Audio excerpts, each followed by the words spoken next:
Assalamualaikum warahmatullahi wabarakatuh. Alhamdulillahirrabbilalamin. Wabihi nasta'in. Wa ala umuri dunya wa din. Wassalatu wassalamu ala asrafil anbiya'i wal mursalin. Wa ala alihi wa sahbihi ajma'in. Rabbi syrah li sadri wa yassir li amri wa hlul 'uqdatam min lisani yafqahu qawli. Alhamdulillahirrabbilalamin. Teman-teman, segala puji bagi Allah yang sudah memberikan kesempatan kepada kita semua untuk hidup, untuk menikmati banyak hal sampai saat ini yang patut kita selalu syukuri. Dan salawat serta salam tak lupa kita sampaikan kepada junjungan kita Nabi Muhammad SAW. Teman-teman, Allah Subhanahu wa taala berfirman dalam Quran surat Al-Baqarah ayat 188, A'udzu billahi minasyaitonir rajim. Wala ta'kulu amwalakum bainakum bil batili wa tudlu biha ilal hukami litakulu fariqam min amwalin nas bil itsmi wa antum ta'lamun, yang artinya, dan janganlah sebahagian dari kamu mengambil harta sebahagian daripada yang lain di antara kamu dengan cara yang batil, dan janganlah kamu membawa urusan harta benda itu kepada hakim supaya kamu dapat memakan harta benda orang lain itu dengan jalan berbuat dosa, padahal kamu mengetahui. Dalam ayat tersebut, Allah Subhanahu wa taala melarang kita sebagai umat manusia, terutama sebagai umat muslim, untuk mendapatkan segala sesuatunya itu dengan cara yang batil, termasuk ketika berbisnis atau ingin mendapatkan keuntungan dalam bisnis tersebut. Nah, teman-teman, jadi walaupun sebenarnya tujuan dari bisnis itu untuk mendapatkan keuntungan, tetapi kita, terutama sebagai muslim ya, harus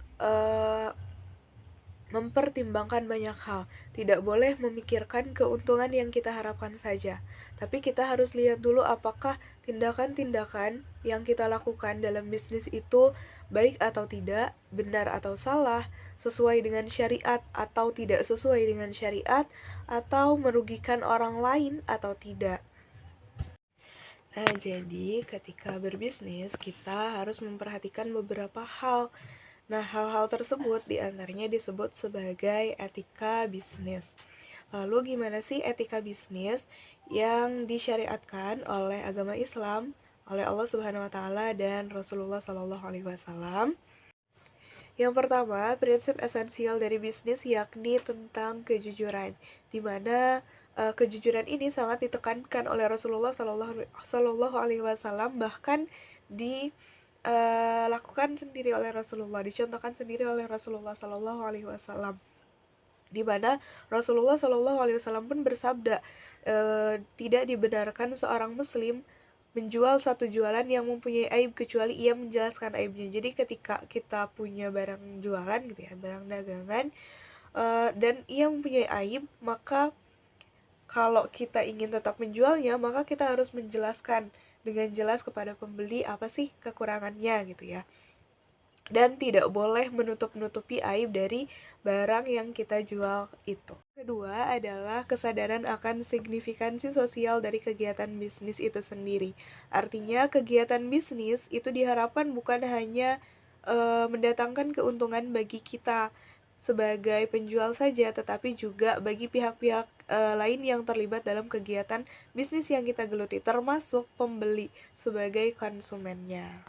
Yang ketiga adalah melakukan sumpah palsu.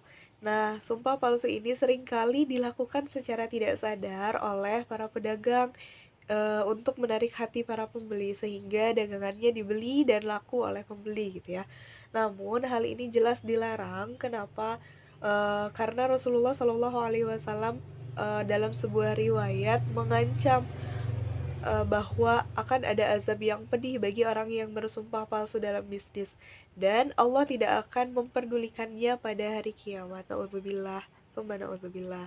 Sehingga kita harus hati-hati, jangan sampai nih karena ingin menarik hati para pembeli kita bersumpah palsu, oh ini dagangannya seperti ini, padahal kenyataannya tidak demikian. Yang keempat adalah ramah tamah. Nabi Shallallahu Alaihi Wasallam bersabda, Allah merahmati seseorang yang ramah dan toleran dalam bisnis. Hadis riwayat Bukhari dan Tirmidzi. Selanjutnya, kita tidak diperbolehkan menjelekkan bisnis orang lain dengan tujuan agar bisnis kita itu lancar dan bagus gitu ya penjualannya.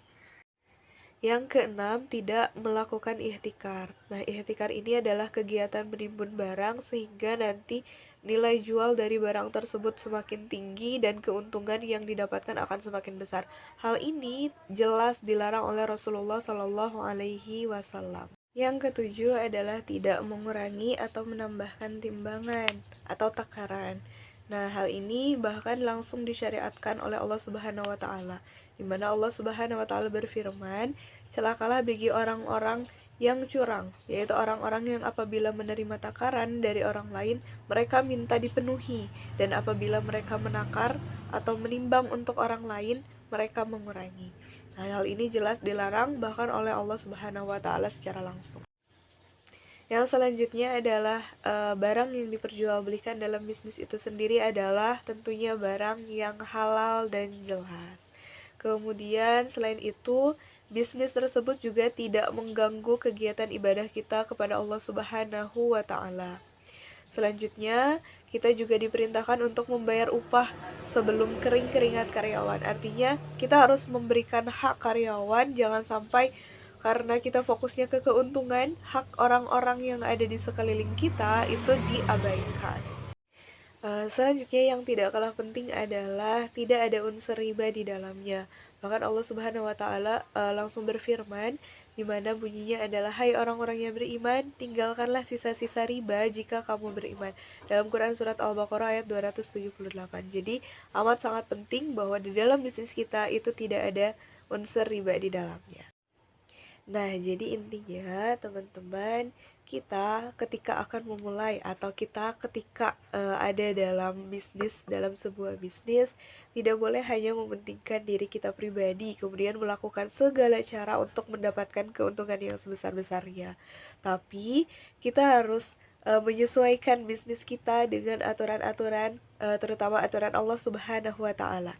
Sesuaikan dengan syariat sehingga yang kita dapatkan bukan hanya keuntungan saja, tetapi juga keuntungan di akhiratnya nanti.